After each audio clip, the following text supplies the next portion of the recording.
তো hello' friends, সকলোকে মোৰ অন্য এটা ব্লগলৈ স্বাগতম জনাইছোঁ। আৰু বৰ্তমান আজি আমি গৈ আছোঁ যোৰহাটলৈ। তো যোৰহাটত কিয় যাম, কি কৰিমগৈ, সকলোখিনি ক'ম। ব'লক ভিডিঅ'টো আৰম্ভ কৰোঁ।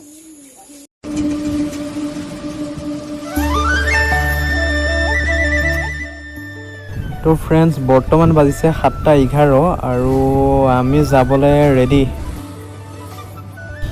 আৰু আমি আহি বৰ্তমান পাই গ'লোহি কমলাবাৰী ফেৰীঘাট। আৰু ইয়াত দেখোন নাও লাগি থকা দেখাই নাই। ফেৰী এৰি দিলে নি আকৌ?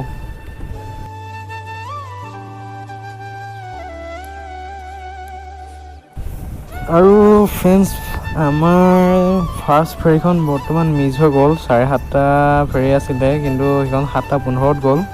আৰু এতিয়া আমি 8:30 ফেৰীত যাম। আৰু বৰ্তমান আমি আছোঁ কমলাবাৰী ফেৰীঘাটত। আৰু ইয়াৰ পৰিৱেশটো চব কি ধুনীয়া লাগিছে। আৰু আমি আহি বৰ্তমান ব্ৰহ্মপুত্ৰৰ মাজত পাইছিলোঁহি। আৰু সিমানতে মানে আমাৰ ফেৰীখনৰ এটা প্ৰব্লেম আহি গ'ল। কি হ'ল, ফেৰীখনৰ যিখন মানে পাংখা থাকে, আৰু সেই পাংখাখন সৰি পৰিলে। আৰু এতিয়া আমি ব্ৰহ্মপুত্ৰ ফেৰীৰ মাজতে আবদ্ধ হৈ গ'লোঁ। চবেই ইফালে পূৰা চিঞৰ বাখৰ লগাইছে। আৰু ইফালে চব কেইজনমানেতো হাতত লাইফ জেকেট একদম দৌৰি গৈ লৈছেগৈ। দুজনমানে পিন্ধিয়ে আছে। আৰু আমি একে ঠাইতে বহি আছোঁ বাৰু, কিন্তু হ'লেও চবেই এইফালে পূৰা ভয় খাই আছে। চব একদম চব মানুহে ভয়তে হেৰি কৰি আছে, মানে কি কওঁ আৰু, চিঞৰ বাখৰ লগাই আছে।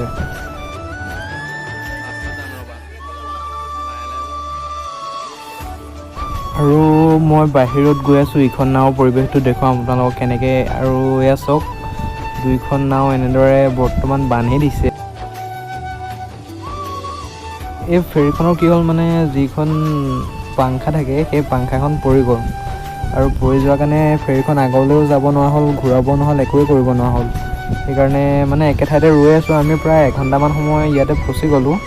আৰু এতিয়া শেষত এইখন কমলাবাৰীৰ ফালৰ পৰা মানে ফেৰীখন আহি দুইখন বান্ধি এনেদৰে লৈ গৈ আছে।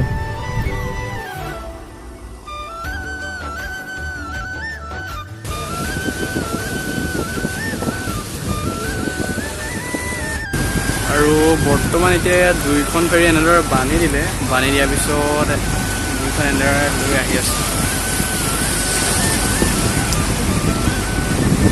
ক'ম আৰু এনেই মানে 2 ঘণ্টামান সময় লাগে। আৰু আজিতো বহুত সময় লাগি গৈছে, প্ৰায় 8:30 পৰা বৰ্তমান 11টা বাজিব হ'ল। আৰু এতিয়াৰ পৰাও প্ৰায় আধা ঘণ্টামান সময় লাগিব বুলি কৈছে। আৰু ইয়াতে যিমানখিনি মানুহ আছে, সেই মানুহখিনিয়ে খুবেই ভয় খাইছে। আৰু এই ফেৰীখন বান্ধি দিয়াৰ লগে লগে মানে সিখন ফেৰীলৈ বহুতখিনি মানুহ গুচি গৈছে। আমি বৰ্তমানো এইখন ফেৰীতে আছোঁ, যিহেতু একো প্ৰব্লেম নাই এতিয়া, কাৰণ দুইখন ফেৰী বান্ধি দিয়া হৈছে। কি হয় ফ্ৰেণ্ডছ, দেখা যাওক। ব'লক ভিডিঅ'টো এনেদৰে আগবঢ়াই গৈ থাকোঁ। আৰু সেইফালে সেয়া দূৰত মানে ফেৰীখন যিখন আছে, সেই ফেৰীখনৰ ওচৰত SDR বাহিনী আছে। আৰু এইফালে তাৰ মাজতে দেখি গ'লোঁ পূৰা হাতী জাক এটা, একদম প্ৰায় 150মান হাতী আছে ইয়াত। আৰু অলপ দিনৰ আগতে মানে এই হাতী জাকটোৱে ব্ৰহ্মপুত্ৰৰে পাৰ হৈছিলে। আৰু বৰ্তমানেও ইয়াতে আছে এতিয়া হাতী জাকটো। এইফালে এয়া SDR বাহিনী আমাৰ নাৱৰ ওচৰতে ঘূৰি ফুৰিছে, মানে কিবা প্ৰব্লেম হৈছে নেকি, বা কিবা প্ৰব্লেম হ'ব পাৰে বুলি আমাৰ নাৱৰ ওচৰতে আছে।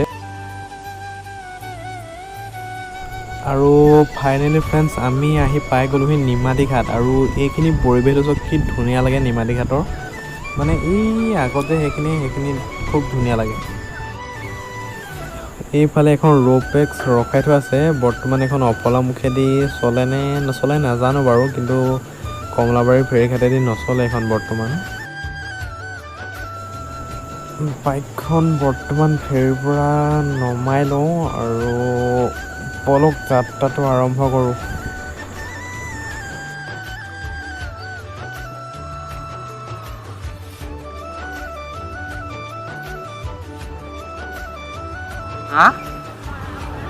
মৰাৰ পৰা যেন তেনে বাচিলোঁ।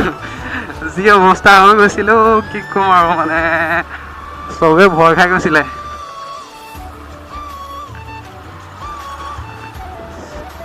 মানে আগত এটা ইমান এইফালে যাবলৈ লৈ আছে। আগত মানে ইমান এটা ডাঙৰ এক্সিডেণ্ট হৈ গৈছে ন, আৰু ছেম মানে তেনেকুৱা ধৰণেই মানে হ'বলৈ গৈ আছিলে। মানে কি হ'ল একদম ইঞ্জিনটো বিকল হৈ গ'ল ন, ইঞ্জিন বিকল হোৱা নহয় আচলতে, যিখন মানে পাংখা থাকে সেই পাংখাখন মানে সৰি পৰিলে আৰু সেইকাৰণে চবেই বহুত ভয় খাই গৈছিলে। তো ফ্ৰেণ্ডছ আমি যোৰহাটলৈ গৈ আছোঁ কাৰণ মোৰ বাইকৰ ছাৰ্ভিচিং আছে, ছেকেণ্ড ছাৰ্ভিচিং আছে আৰু তাৰ লগতে ধনুক দুটামান শ্বপিং কৰিবলগীয়া আছে। ভাবিলোঁ তাইকো লৈ যাওঁ, ফাৰ্ষ্ট যাম বাইকৰ ছাৰ্ভিচিং দিবলৈ আৰু তাৰপিছত অলপ শ্বপিং কৰিম। সৰুৰ পৰা বহুতবাৰ মানে ফেৰীয়ে যোৰহাট অহা যোৱা কৰিছোঁ, কিন্তু ফাৰ্ষ্ট টাইম আজি মানে এনেকুৱা হৈছে। আৰু এইফালে যোৰহাটত মানে কি ক'ম আৰু গৰমৰ কথা, তামাম গৰম আৰু ইয়াত। কি হৈছে ইয়াত একো ছিগনেল নাই নি, কোন ক'ত গৈছে গমেই পোৱা নাই। মানে কাৰো যোৱা মানে একো হেৰিয়ে নাই চব, কি ক'ম আৰু মানে। তো ফ্ৰেণ্ডছ বৰ্তমান আমি পাই গ'লোহি বৰুৱা চাৰিআলিত, আৰু বৰুৱা চাৰিআলিৰ পৰা লেফ্ট ছাইডে যিটো ৰোড আছে সেই ৰোডটোত জেল ৰোড বুলি কয়। আৰু ইয়াৰ পৰা অলপ দূৰ গৈ মানে যিটো হিৰ' ডিলাৰ হয় মিলেনিয়াম, সেই ডিলাৰটো আছে আৰু বৰ্তমান আমি তাতেই গৈ আছোঁ। পলক গৈ থাকিব লাগে আৰু পূৰা। এইফালেদি অভাৰটেক কৰিব কেতিয়াও নালাগে, কিন্তু মই বৰ্তমান কৰি দিছোঁ আৰু যিহেতু খুব লেট হৈছে আমাৰ। কাৰণ মানে কি, যেতিয়া আপুনি হৰ্ণ বা কিবা এটা বজায় ন, তেতিয়া গাড়ীখনে সদায় লেফ্টত কাটে, সেইকাৰণে এইফালেদি অভাৰটেক কেতিয়াও কৰিব নালাগে। কিন্তু আৰু এইফালে এইটো হৈ গ'ল মিলেনিয়াম ডিলাৰ, আৰু মিলেনিয়াম ডিলাৰৰ সন্মুখতে বৰ্তমান আহি আমি পাই গ'লোহি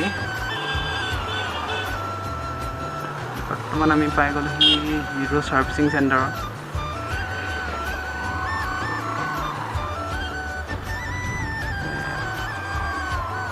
কি ক'ম আৰু বাইকখন এইফালে এনেকৈ ছাৰ্ভিচিঙত দি দিলোঁ কাৰণ আগতীয়াকৈ বুকিং আছিলে।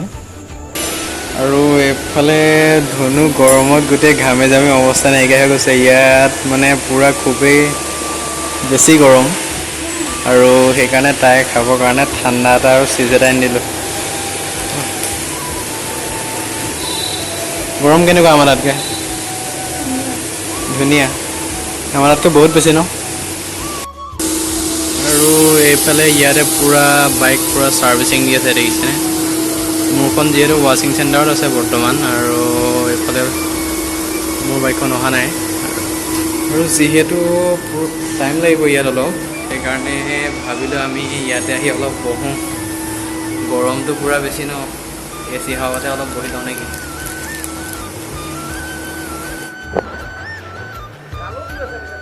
দূৰ আছে ন, চেনেল এটা আছে প্ৰাঞ্জল ব্লগছ বুলি আছে। এনেই আপোনাৰ বাইক ৰাইডিংবোৰ, নতুনকৈ এতিয়া বাইক লোৱাৰপৰাই ষ্টাৰ্টিং কৰিছোঁ।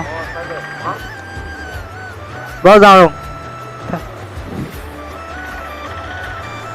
তো ফাইনেলি ফ্ৰেণ্ডছ মোৰ বাইক ছাৰ্ভিচিং কমপ্লিট হৈ গ'ল, আৰু বৰ্তমান আমি এতিয়া ইয়াৰ পৰা যাবলৈ লৈছোঁ।